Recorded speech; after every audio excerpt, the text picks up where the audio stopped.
Hey everyone, welcome to my channel. I hope you're all having a fantastic day. Before we begin, please make sure to hit the subscribe button. Picture this. Kelly Ripa, one of the most composed, quick-witted television hosts in daytime history, sitting at her desk on Live with Kelly and Mark, and something shifts in the room. Not a fight. Not a guest overstaying their welcome. Something personal. Something she didn't fully see coming. And for a woman who has spent 25 years making live television look effortless, that moment of being caught off guard carries a particular kind of weight. The story of what's been unfolding with Kelly and Mark lately isn't one story. It's several, layered on top of each other. A Broadway debut, a family milestone, a career decision that required a certain kind of bravery, and somewhere in the middle of all of it, a woman whose entire professional identity has been built alongside this man, watching him step into a world that is entirely his own. Let's talk about what actually happened here, because there's more beneath the surface than most people realize. During the January 21st taping of Live with Kelly and Mark, Mark Consuelos revealed live on air that he would be making his Broadway debut, starring in a production of Noel Coward's Fallen Angels, with performances beginning March 27th, 2026. Big news on its own. But the way Kelly received it on air, and more importantly, the way she's been navigating what that actually means in practice, tells a more layered story. Kelly made the announcement herself, saying, "I have a big announcement to make. A huge announcement. You see this man right here? Mark Consuelos, co-host of this here talk show? He's going to Broadway." She touched his arm. She smiled. She looked proud. But she also admitted something that felt very real in that moment. Is anxiety kicking in? "When you agreed to do it months ago, my anxiety kicked in," she confessed. That word, anxiety, from Kelly Ripa, spoken directly to her husband on national television. Not as a joke, as a confession. Because here is the thing that doesn't always get discussed when we talk about high-profile couples navigating shared professional spaces. There is an invisible calculus involved. Kelly has been the anchor of this show for 25 years. Mark joined her desk in 2023. They built something together, a rhythm, a dynamic, a version of their marriage that audiences got to witness in real time every single morning. And then Mark decided to do something completely separate. Something that required his time, his focus, and his presence in a different building with different people, pursuing a version of himself that has nothing to do with the co-hosting desk. Mark's Broadway run in Fallen Angels at the Todd Hames Theater ran from March 27th through June 7th, 2026, which means for roughly 10 weeks, the dynamic at Live with Kelly and Mark shifted. Guest co-hosts cycled through. In May, Jane Krakowski filled in alongside Mark on one episode while Kelly was absent, a role reversal that longtime viewers definitely noticed. The usual anchored feeling of the show gave way to something slightly different. Still warm, still watchable, but different. And then the Tony Awards happened. On June 7th, Kelly and Mark attended Broadway's biggest night at Radio City Music Hall, not just to celebrate Mark's debut season, but because their youngest son, Joaquin Consuelos, had also made his Broadway debut during the same season, playing young Biff in Arthur Miller's Death of a Salesman. Two family members. Two separate productions. Both nominated for Best Revival of a Play at the same ceremony. Stop and sit with that for a second. Kelly Ripa, whose entire public image has been built around her family, her marriage, the warmth of that unit, watched her husband and her youngest child compete against each other on Broadway's biggest stage. In the same category. At the same awards show. And she was in the audience cheering for both of them. Mark and Joaquin had reportedly shared a lot of smack talk because their shows were competing in the same category. Which is the kind of detail that reads as funny on the surface, but actually reveals something quite beautiful underneath. That Joaquin felt comfortable enough to compete with his father. That Mark was secure enough to laugh about it. That the family dynamic is genuinely a dynamic, a living thing that evolves as these people grow. Joaquin's production won Best Revival of a Play.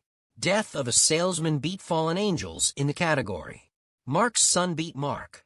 And Kelly was there for it. Yahoo! You have to wonder what that felt like in real time.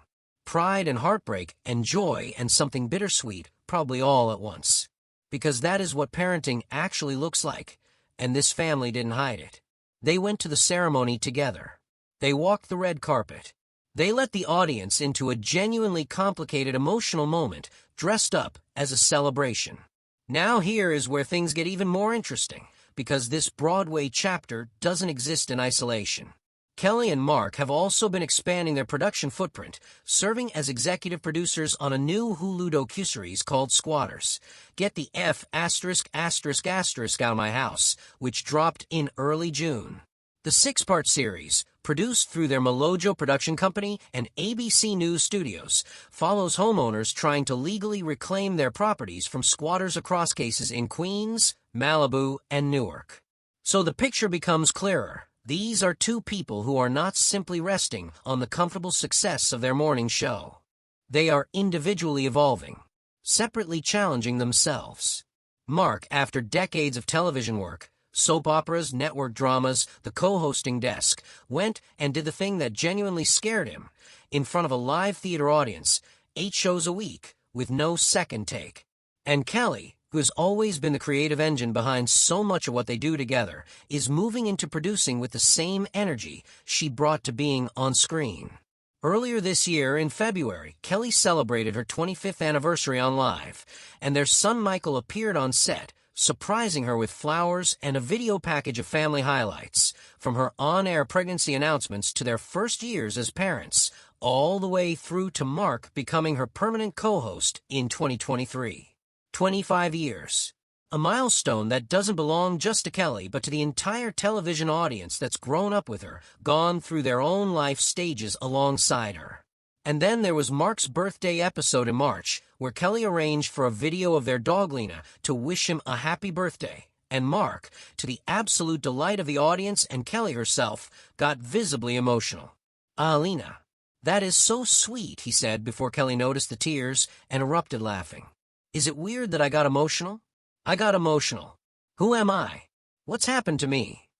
What's happened to him is 30 years of marriage, 3 kids, a career pivot to morning television with his wife, a Broadway debut, a Tony Awards night where his son beat him in a category.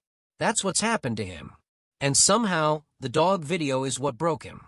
There is something deeply genuine about a man who can be simultaneously the person who sweats through announcing his Broadway debut on live television and also the person who cries over talking dog video on his birthday.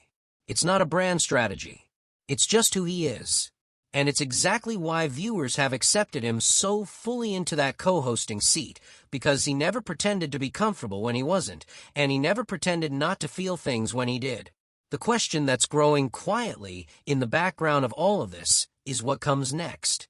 Mark's Broadway run is over. He was described as weighing up future moves away from Live, with Kelly reacting in real time to those conversations, though nothing has been officially announced or confirmed. Some viewers have started wondering whether the Broadway experience opened a door that Mark might want to walk through again. A second production, perhaps. A film role that takes him away for longer. A version of his career that requires him to be somewhere other than beside Kelly at that desk. While nothing is confirmed and the show continues, the theatrical chapter clearly shifted something. When someone does something that terrifies them and discovers they not only survived it but thrived, the instinct is usually to do it again. For Kelly, what that means remains to be seen. 25 years of live television have given her an enormous amount of grace under uncertainty. She's navigated co-hosts leaving before. She's anchored the show through enormous personal and professional transitions. And every time, she's done it with that particular mix of humor and emotional honesty that makes viewers feel like they're watching a friend, not a performer. But this season, this specific layered, Broadway-flavored Tony Night, Birthday Tears and Dog Videos season, feels like it marked a shift for both of them. Not an ending. More like a before and after. What do you think? Did Mark's Broadway move change something about how you see him on the show? And do you think we'll see him back on a stage again soon? Share your thoughts in the comments. I'm genuinely curious where you're landing on this. And if you haven't subscribed yet, now is a good time. This family has a lot more chapters ahead.